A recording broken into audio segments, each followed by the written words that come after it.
تصويرهن. ايش رايكم بالجح هذا؟ ترى الجح هذا طيب، بس هذا اللي يجي من فوق بالشراع والسياره تكون جايه من الجوف حر يمشي السواق الظهر، هذا من الشمس يكون الساطع الحراره على الشراع والشراع لازق على الجح فيصير كذا. هذا مو خلاط، هذه من الحراره. بقص هذه عرض الحين، الاول راحت بنصيب الراعي النصيب الله يبارك له، وهذه بقصها لكم. بسم الله الرحمن الرحيم، تشوفونها من داخل.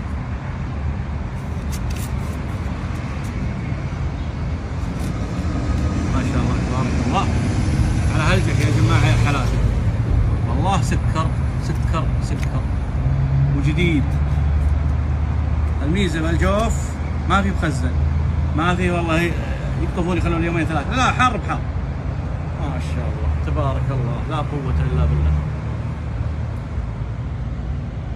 تبارك الرحمن. عسل عسل عسل عسل.